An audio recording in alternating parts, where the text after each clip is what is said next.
دربار میں حاضر ہے ایک بندہ آوارہ، سرگشتہ و درماندہ، بے ہمت و ناکارہ، وارفتہ و سرگرداں، بے مایا و بیچارہ۔ بسم اللہ الرحمن الرحیم، الحمدللہ وکفا وسلام علی عبادہ الذین اصطفیٰ، اما بعد، والتفاضل بینہم بالخشیۃ والتقیٰ ومخالفۃ الہویٰ وملازمۃ الاولیٰ۔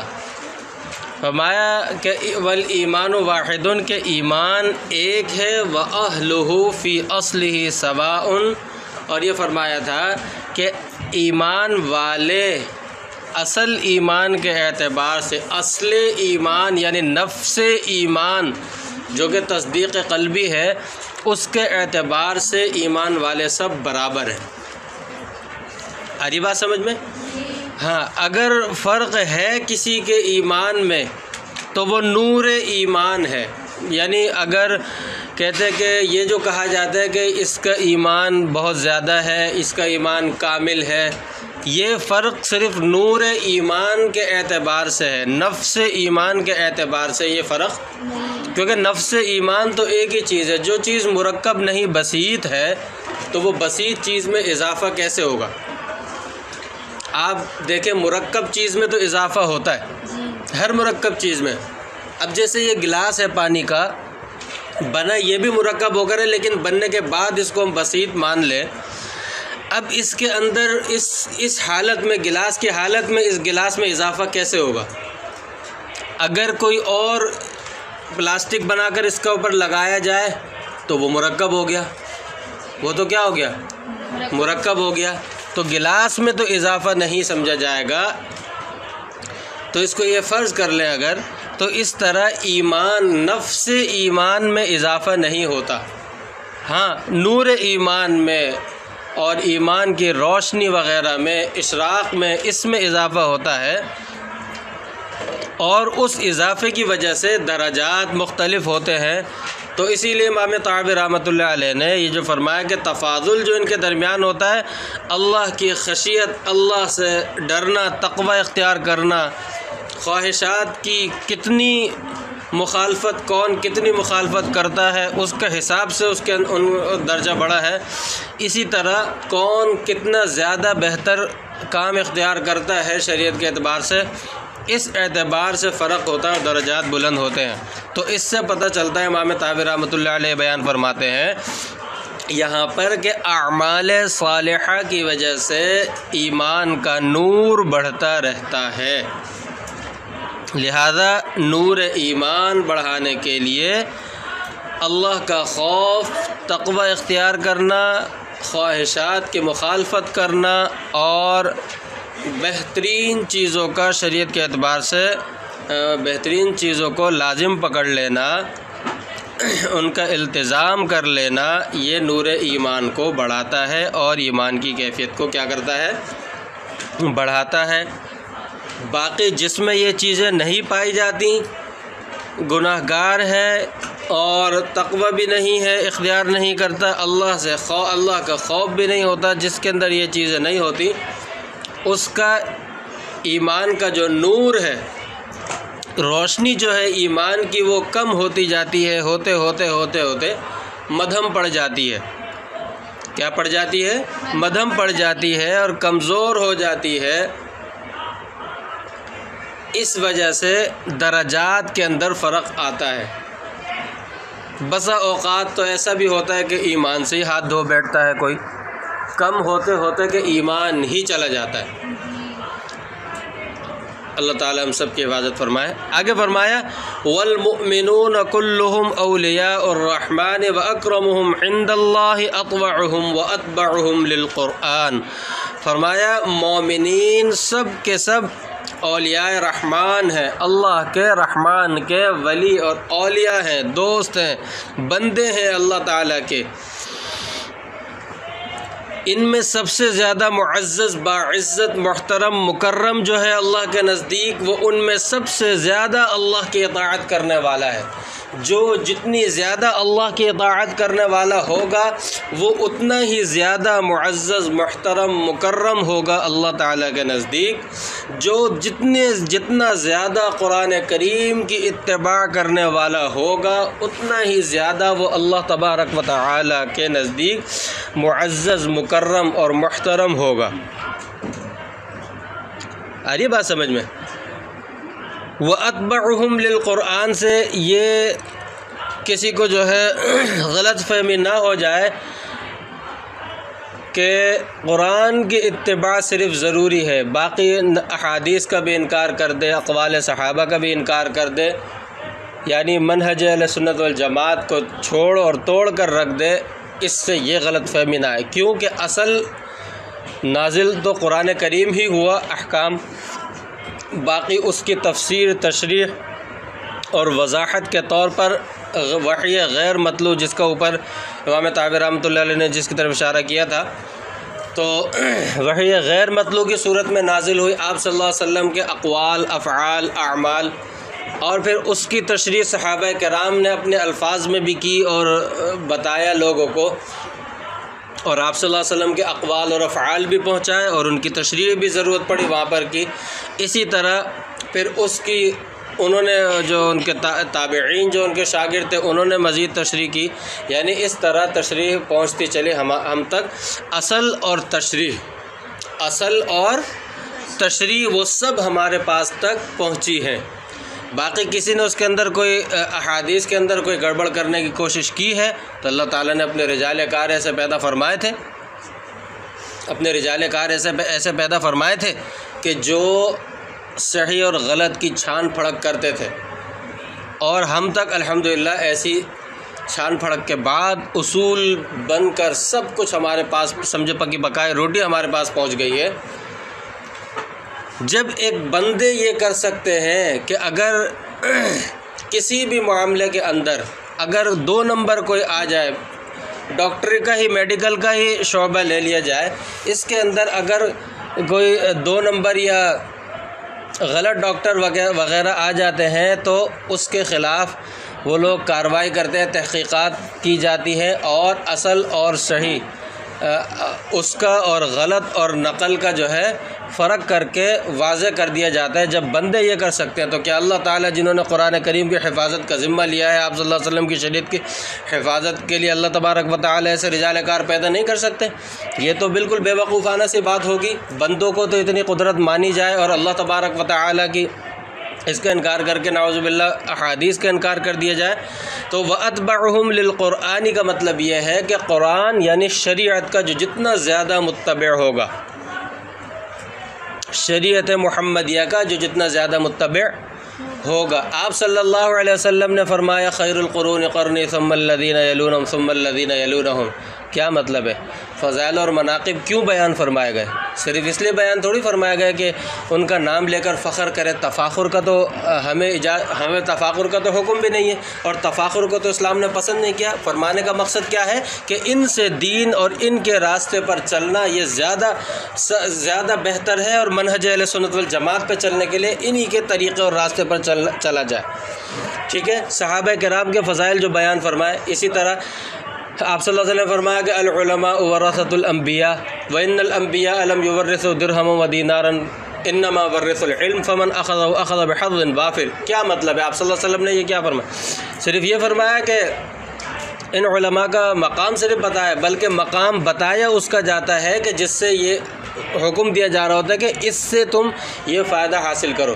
آپ کو جب کوئی شخص یہ کہتا ہے کہ یہ ڈاکٹر کی یہ اسپیشلسٹ ہے، یہ صفت آپ کو اسپیشلسٹ ہونے کی صفت جب بتائی جاتی ہے تو کیا مطلب ہوتا ہے؟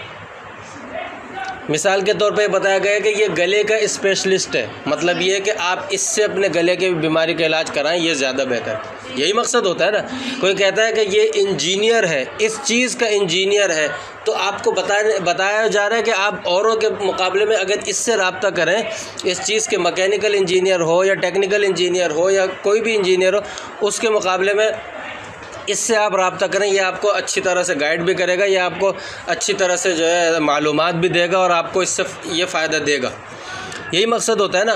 فلاں شخص کی رائٹنگ بہت اچھی ہے، یعنی خطاطی بہت اچھی ہے، کیوں بتایا جا رہا ہے آپ کو کہ آپ خطاطی سیکھیں تو اس سے سیکھیں۔ فلاں شخص کے لکھنے کا انداز یا مضمون لکھنے کا انداز یا بولنے کا انداز بہت اچھا ہے، یہ بتانے کا کیا مقصد ہے کہ آپ کو ضرورت پڑے تو آپ اس سے رابطہ کریں، ہر غیرے سے رابطہ نہ کریں، یہی مقصد ہے نا۔ تو اسی طرح العلماء ورثۃ الانبیاء کہنے کا بھی یہی مقصد ہے۔ تو مقصد یہ کہ شریعت محمدیہ اور منہج اہل سنت والجماعت پر چلنا، یہاں پر وہی مراد ہے کہ یہ اللہ تبارک و تعالی کے نزدیک سب سے زیادہ معزز، مکرم، محترم ہے۔ اللہ تبارک و تعالی نے مومنین اولیاء رحمان ہیں، قرآن کریم میں بھی اللہ تبارک و تعالی نے کئی جگہ ارشاد فرمایا۔ ایک جگہ اللہ تعالی نے فرمایا کہ الا ان اولیاء اللہ لا خوف علیہم ولا هم يحزنون، کہ خبردار بے شک جو لوگ اللہ کے دوست ہیں نہ ان کو کوئی خوف ہوگا اور نہ وہ غمزدہ ہوں گے۔ سورہ یونس آیت نمبر 62 کے اندر فرمایا۔ ایک اور جگہ اللہ تعالی نے ارشاد فرمایا اللہ ولی الذین آمنوا یخرجهم من الظلمات الى النور والذین کفروا اولیاؤہم الطاغوت یخرجونہم من النور الى الظلمات، کہ اللہ تعالیٰ دوست ہیں ایمان والوں کے، وہ ان کو نکالتے ہیں اللہ تعالیٰ اندھیروں سے روشنی کی طرف۔ وہ جو لوگ کافر ہیں ان کے دوست شیاطین ہیں، وہ ان کو روشنی سے اندھیروں کی طرف نکالتے ہیں۔ سورہ بقرہ کی آیت نمبر 257۔ جو لوگ اللہ تعالیٰ ایمان والوں کے دوست ہیں وہ ان کو اندھیروں سے روشنی کی طرف نکالتے ہیں، اور جو لوگ کافر ہیں وہ دوست ہیں، ان کے دوست شیاطین ہیں، وہ ان کو روشنی سے اندھیروں کی طرف نکالتے ہیں۔ ان سے ثابت ہوا کہ مومنین جو ہیں اللہ کے دوست ہیں، اولیاء رحمان ہیں۔ اسی طرح سب سے زیادہ اللہ تعالیٰ کے نزدیک سب سے مکرم، معزز، محترم کون ہے؟ اللہ تعالیٰ کے سب سے زیادہ اطاعت کرنے والا اللہ تعالیٰ کی یعنی شریعت محمدیہ کی۔ قرآن کریم میں اللہ تعالیٰ نے اس بات کو ارشاد فرمایا ان اکرمکم عند اللہ اتقاکم۔ سورہ حجرات کے اندر فرمایا آیت نمبر 13 ہے کہ تم میں سے سب سے زیادہ معزز، محترم، مکرم اللہ تعالیٰ کے نزدیک وہ ہے جو سب سے زیادہ پرہیزگار اور متقی ہے، اور سب سے زیادہ پرہیزگار اور متقی وہ ہوگا جو سب سے زیادہ اللہ کی اطاعت کرنے والا ہوگا۔ آ رہی بات سمجھ میں؟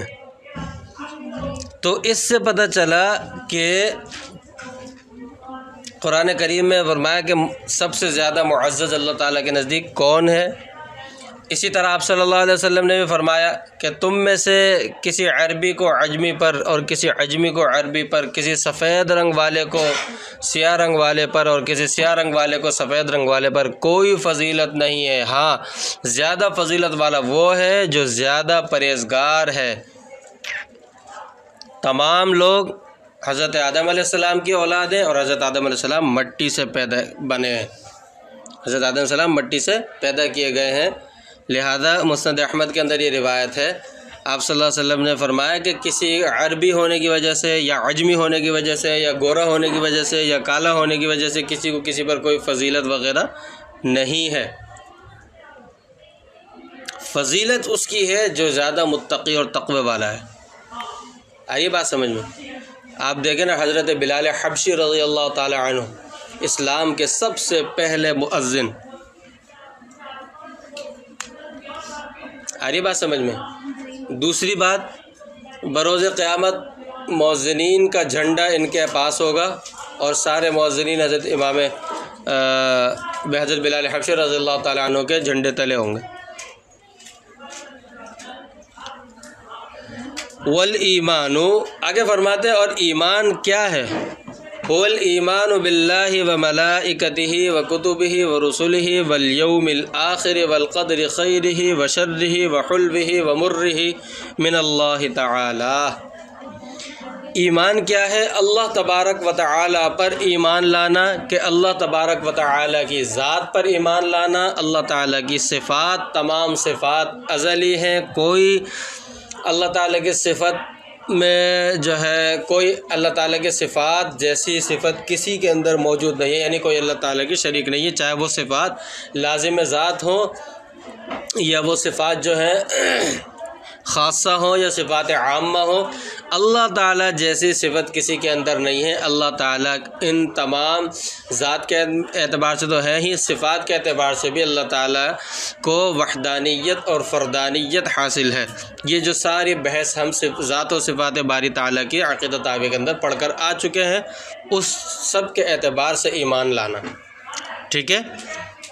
اللہ کے فرشتوں پر ایمان لانا، اللہ کے فرشتوں پر ایمان لانے کا کیا مطلب کہ فرشتے اللہ تعالیٰ کی نورانی مخلوق ہیں، فرشتے اللہ تعالیٰ کی نورانی مخلوق ہیں، یہ نہ اللہ تعالیٰ کے بیٹے نہیں ہیں، یعنی اللہ تعالیٰ کی اولاد نہیں ہے یہ۔ دوسری بات، ان میں یہ نہ مذکر ہے نہ مؤنث، نہ مذکر ہے نہ مؤنث ہے، اور یہ گناہ نہیں، اللہ کی نافرمانی ذرہ برابر بھی نہیں کرتے۔ فرشتے اللہ تعالیٰ کے نورانی مخلوق ہیں، یہ نہ مذکر ہیں نہ مؤنث، اور یہ اللہ کی ذرہ برابر بھی پل بھر کے لیے بھی نافرمانی اللہ تعالیٰ کی نہیں کرتے۔ جیسا کہ یہود کا قول ہے، یہاں ان یہودیوں کی تردید کر دی گئی ہے کہ وہ کہتے ہیں کہ فرشتوں کا کہ اللہ تعالیٰ کی فرشتے کچھ عرصے تک جو ہے رہتے ہیں، پھر وہ اللہ تعالیٰ کی نافرمانی کرتے ہیں، اس سے اللہ تعالیٰ کا عذاب آتا ہے اور وہ فرشتے مسخ کر دیے جاتے ہیں اور ختم کر دیے جاتے ہیں۔ فرشتوں کا یہ قول ہے، اس کی بھی تردید کرنا مقصود ہے۔ اور جو لوگ جو من گھڑت باتیں فرشتوں کے ہاروت ماروت کے بارے میں یا اور کسی فرشتوں کے بارے میں منقول ہے گناہ وغیرہ کی، وہ ان سب کی تردید یہاں پر ہو گئی ہے۔ آ رہی بات سمجھ میں؟ وکتبی، اللہ تعالیٰ کی کتابوں پر ایمان رکھنا کہ اللہ تعالیٰ نے 4 کتابیں نازل فرمائی۔ باقی کلام کی اقسام اور بحث تو پیچھے گزر گئی ہے۔ 4 کتابیں اللہ تعالیٰ نے اور کچھ صحیفے دیگر انبیاء کرام پہ نازل فرمائے۔ تورات حضرت موسیٰ علیہ السلام پر، زبور حضرت داؤد علیہ السلام پر، انجیل حضرت عیسیٰ علیہ السلام پر، اور قرآن کریم آپ صلی اللہ علیہ وسلم پر نازل فرمایا اللہ تبارک و تعالیٰ نے۔ اور قرآن کریم کے نازل ہونے کے بعد ساری کی ساری کتابیں منسوخ ہو گئی، اب صرف قرآن کریم باقی ہے۔ ورسلہ، اللہ تبارک و تعالی نے کم و بیش 1,24,000 انبیاء بھیجے۔ تعداد اوپر نیچے ہو سکتی ہے، اس لیے تقریباً یا کم و بیش کے الفاظ لگانے چاہیے۔ علماء کرام جب بھی بیان فرماتے ہیں تو یہ لفظ لگاتے ہیں کیونکہ تعداد میں اختلاف ہے۔ بہرحال تو یہ لوگوں کی ہدایت کے لیے رسول بھیجے، سارے کے سارے رسول برحق ہیں، کیونکہ ہماری مومنین کی نشانی بتایا گئی ہے، الذین یؤمنون بما انزل الیک وما انزل من قبلک، جو آپ سے پہلے نازل۔ اب سارے انبیاء کرام کی طرف وحی تو نازل ہوئی ہے نا، کتابیں نازل سب کے طرف نہ آئی ہوں، چلیں کتابیں اور صحیح نئی شریعت نہ ملی ہو۔ اب رسول 313 ہے کہ ان کو رسول اسے کہتے ہیں جسے نئی شریعت یا نئی کتاب وغیرہ دی جائے، لیکن وحی تو سارے انبیاء کرام کی طرف آتی ہے، لہذا جو کچھ تو اس سے پتہ چلا کہ ہم لوگ تمام انبیاء کرام پر ایمان لاتے ہیں۔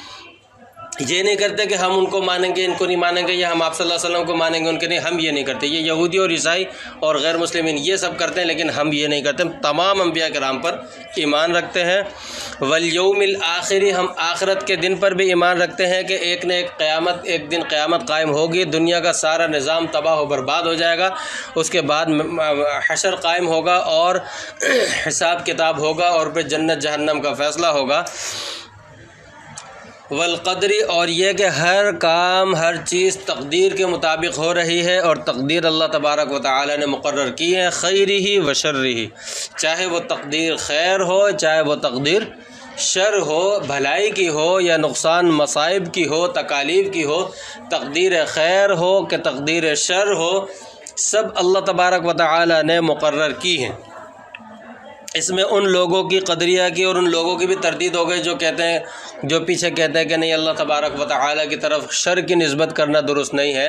تو خلق خیر ہو یا خلق شر، یہ بحث پیچھے گزر گئی ہے کہ خلق خیر یا خلق شر میں کوئی ممدوح یا مذموم والی بات نہیں ہے۔ خلق مطلق ہوتا ہے، یہ تو مطلقاً ممدوح ہی ہے، قابل تعریف ہی ہے خلق، چاہے خیر کا ہو چاہے شر کا ہو۔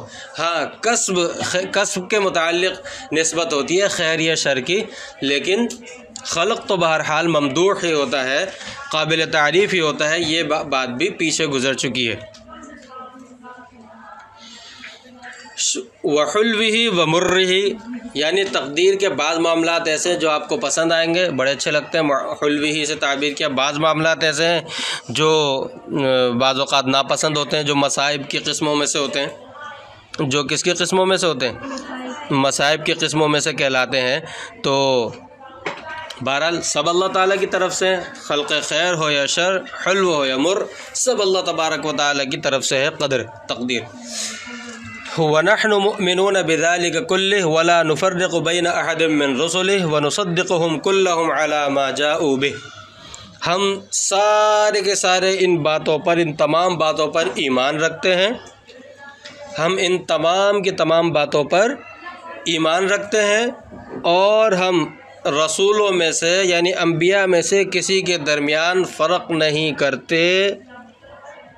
ان دونوں سے یہودیوں اور عیسائیوں کی اور دیگر غیر مسلموں کی تردید ہو گئی، اور جو کچھ انبیاء کرام لے کر آئے ہیں ہم سب پر ایمان رکھتے ہیں۔ الذین یؤمنون بالغیب الذین یؤمنون بما انزل الیک وما انزل من قبلک۔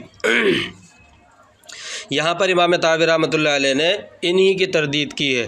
اللہ تعالیٰ نے قرآن کریم میں بھی ان کی مذمت بیان فرمائی یہود و نصارہ کی۔ وہ کہتے ہیں وَيَقُولُونَ نُؤْمِنُ بِبَعْضٍ وَنَكْفُرُ بِبَعْضٍ وَيُرِيدُونَ أَن يَتَّخِذُوا بَيْنَ ذَلِكَ سَبِيلًا أُولَٰئِكَ هُمُ الْكَافِرُونَ حَقًّا۔ وہ کہتے ہیں کہ ہم بعض پر ایمان لاتے ہیں، بعض کو نہیں مانتے، اور وہ یہ چاہتے ہیں کہ حق کے درمیان کوئی اور راستہ بھی وہ بنا لے۔ فرمایا کہ یہ سارے کے سارے پکے کافر ہیں۔ سورۃ النساء کی آیت نمبر 150 اور 151 آیت نمبر۔ تو اللہ تبارک و تعالی نے یہود و نصارہ کی یہ مذمت بیان فرمائی ہے کہ بعض نبیوں کو سب اللہ کی طرف 151 اور 150 اور 151،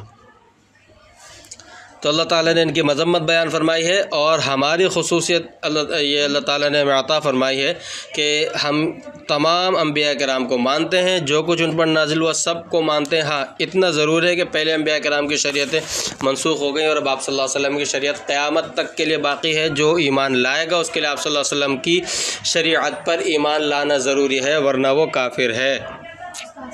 جی آپ نے جو یہودیوں کے بارے میں جو آیا تھا دوبارہ بتا دیں۔ وہ کہتے ہیں وَيَقُولُونَ نُؤْمِنُ بِبَعْضٍ وَنَكْفُرُ بِبَعْضٍ وَيُرِيدُونَ أَن يَتَّخِذُوا بَيْنَ ذَلِكَ سَبِيلًا۔ وہ کہتے ہیں کہ ہم بعض پر ایمان لائیں گے، بعض کو کے ساتھ کفر کریں گے، یعنی بعض کو ہم نہیں مانیں گے، یعنی بعض باتوں کو تو مانتے ہیں جو ان کے متعلق مثال کے طور پہ ان کی باتیں بتائی گئی ہیں، اور جو اگر آپ صلی اللہ علیہ وسلم کی باتیں بتائی گئی ہیں اس کو نہیں مانتے، یا ان کے حرکتیں بتائی گئی ہیں ان کو نہیں مانتے۔ بہت سی ایسی باتیں وَيُرِيدُونَ أَن يَتَّخِذُوا بَيْنَ ذَلِكَ سَبِيلًا، خصوصاً آپ صلی اللہ علیہ وسلم کی اور آپ کے صحابہ کرام کی باتوں کو یہ چھپاتے ہیں، کہتے ہیں اس کو ہم نہیں مانیں گے، اور وہ چاہتے ہیں کہ کوئی دوسرا راستہ درمیان سے، ایمان اور کفر کے درمیان میں ایک اور راستہ کوئی نکال لیں۔ اللہ تعالیٰ فرماتے ہیں أُولَٰئِكَ هُمُ الْكَافِرُونَ حَقًّا، یہ یقینی طور پر یہ لوگ کافر ہیں۔ آ رہی بات سمجھ میں؟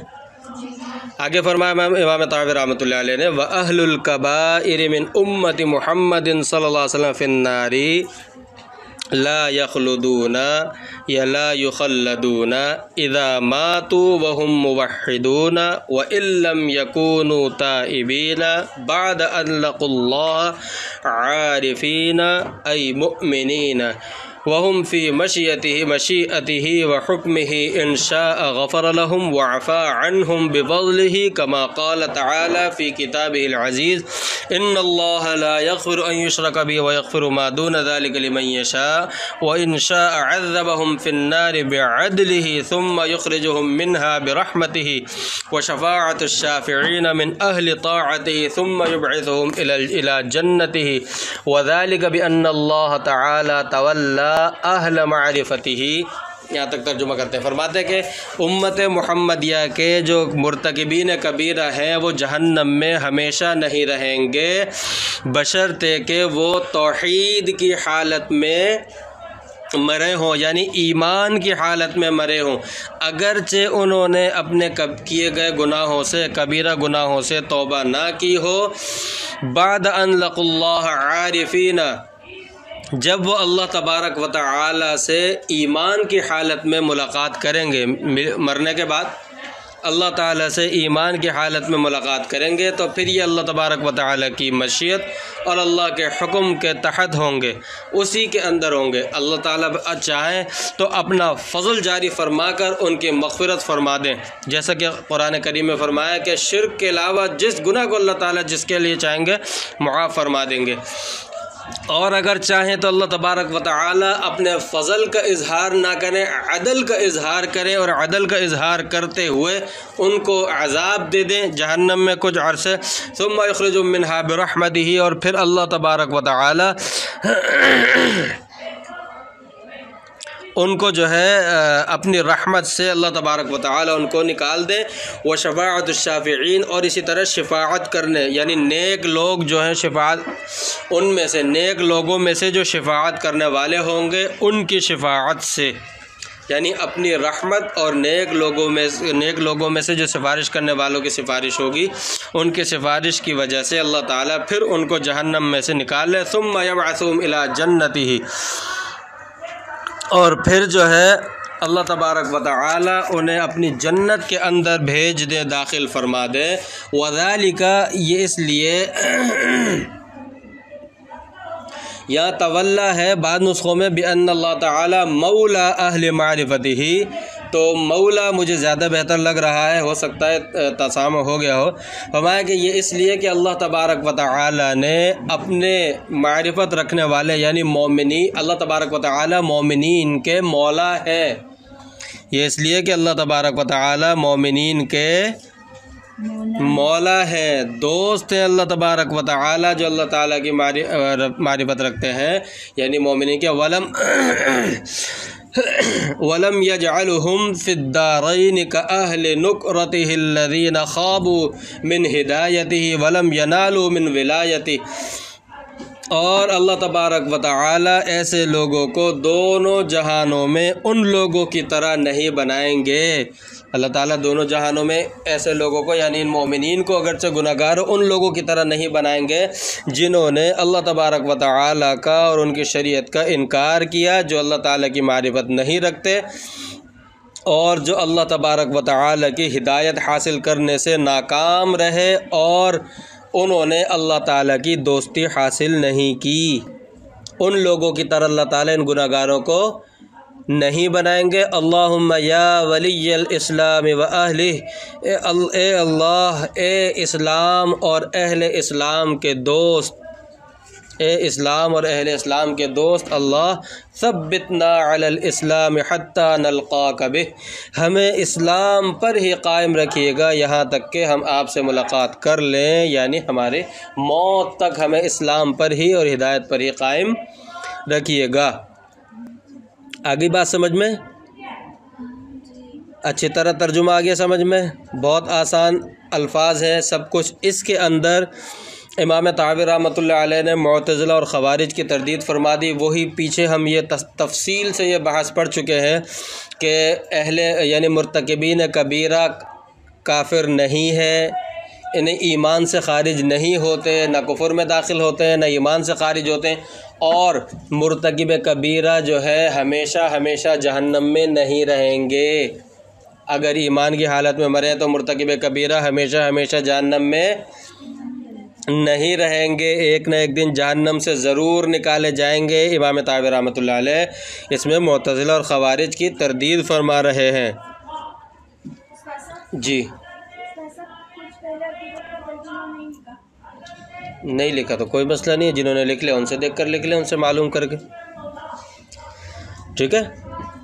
اچھا، اللہ تبارک و تعالی نے قرآن کریم فرمایا کہ ان اللہ لا یغفر ان یشرک بہ، تو شرک جو ہے شرعاً بھی قابل معافی نہیں ہے اور عقلاً بھی قابل معافی نہیں ہے۔ شرک جو ہے شرعاً بھی قابل معافی نہیں ہے اور عقلاً بھی، شرعاً تو پتہ چل گیا ان اللہ لا یغفر ان یشرک بہ سے، عقلاً بھی قابل معافی نہیں ہے، کیونکہ عقل کا تقاضا بھی یہ ہے کہ اچھے اور برے اور اسی طرح نیک اور بد کے درمیان فرق ہونا چاہیے، اچھے اور برے، گناہ گار اور نیکوکار کے درمیان میں کیا ہونا چاہیے؟ فرق ہونا چاہیے۔ عقل کا تقاضا بھی یہ ہے، عقل یہ کہتی ہے کہ جو قانون کے 100% قانون کی پاسداری کر رہا ہے اس کے، اور جو تقریباً 50% بھی قانون توڑنے والا ہے تو ان دونوں کے درمیان فرق تو ہونا چاہیے نا۔ ایک شخص عدالت کی بات پوری طرح مانتا ہے اور ایک شخص عدالت کی بات صرف 80% بھی مانتا ہے، تو بھی کیا توہین عدالت کا حکم دے کر دونوں کے درمیان فرق ہوتا ہے؟ باپ کا ایک بچوں میں سے ایک بیٹا جو ہے وہ باپ کا بہت فرما بردار ہے اور ایک جو ہے نافرمان ہے، تو دونوں کے درمیان فرق تو ہوتا ہے۔ عاق کرنا جائز نہیں ہے، اس سے یہ نہیں سمجھے گا کہ عاق کرنا جائز ہے۔ وراثت سے محروم کرنا کسی صورت جائز نہیں ہے، اور کر دیا تو گناہگار ہوگا اور وہ عاق ہوگا بھی نہیں، وراثت کا حصہ اسے پھر بھی ملے گا، اور اگر باقی اولاد اس کو نہ دے تو وہ بھی سب گناہگار ہوں گے، لیکن یہ ایک الگ موضوع ہے۔ تو مقصد یہ ہے کہ اچھے اور برے، نیک اور بد، گناہگار اور نیکوکار کے درمیان فرق کرنا عقل کا تقاضا بھی ہے، عقل کا تقاضا بھی ہے۔ تو اس لیے شرک شرعاً بھی قابل معافی نہیں ہے تو شرک عقلاً بھی قابل معافی نہیں ہے۔ لہذا امام طحاوی رحمۃ اللہ علیہ نے یہاں پر ایک بات اور سمجھے کہ امام طحاوی رحمۃ اللہ علیہ نے جو شروع میں من امت محمدin کی قید لگائی ہے اہل الکبائر کے ساتھ، یہ قید اتفاقی ہے، قید احترازی۔ مطلب یہ نہیں ہے کہ جو پچھلی امتوں کے جو مرتکبین کبیرہ اگر ایمان کی حالت میں مرے ہیں، وقت کے نبی پر ایمان کی حالت میں مرے ہیں، تو ان کے لیے یہ جو ہے تحفہ نہیں ہے، ایسی بات نہیں ہے۔ من امت محمدin کی قید صرف اتفاقی ہے، یہ مطلب نہیں ہے، یہ نہیں سمجھا جائے کہ وہ لوگ جہنم سے پھر بھی نہیں بچیں گے، ان کو یعنی وہ لوگ جو ہے نا ہمیشہ ہمیشہ جہنم میں رہیں گے، نہیں، یہ نہیں ہے، ٹھیک ہے۔ آپ صلی اللہ علیہ وسلم کے فرمایا شفاعتی لأہل الکبائر من امتی، اس سے بھی پتہ چلتا ہے کہ مرتکبین کبیرہ ہمیشہ جہنم میں نہیں رہیں گے۔ فرمایا کہ میری شفاعت میرے امت کے مرتکبین کبیرہ کے حق میں ہوگی۔ ان سب کی تردید کر دی ہے، اور یہ سارے مسائل ہم پیچھے تفصیل سے پڑھ کے آ چکے ہیں، ٹھیک ہے۔ ہاں، امام طحاوی رحمۃ اللہ علیہ آخر میں دعا فرماتے ہیں کہ ان کا رد کرنے کے بعد کہ یا اللہ، جس کا خلاصہ یہ ہے، ترجمہ آپ کو پتہ چل گیا، اس کی تفسیر کی ضرورت ہی نہیں ہے، ٹھیک ہے۔ تو امام طحاوی رحمۃ اللہ علیہ نے دعا اللہ تبارک و تعالی سے کی، یہ بیان یعنی فرماتے کہ یا اللہ ہمیں منہج اہل سنت والجماعت پر چلائیے۔ ہمیں کس پر چلائیے؟ آپ صلی اللہ علیہ وسلم کی سنت اور آپ کی جماعت صحابہ کے طریقے پر ہمیں چلائیے، چلنے کی توفیق عطا فرمائیے، اس پر ہمیں ثابت قدم رکھیے، انتقال تک، موت ہماری اس حالت میں آ کہ ہم اس منہج پر ثابت ہوں۔ آگے بات سمجھ میں؟ اس کا مطلب سمجھ میں آ گیا؟ اچھی طرح سمجھ میں آ گیا؟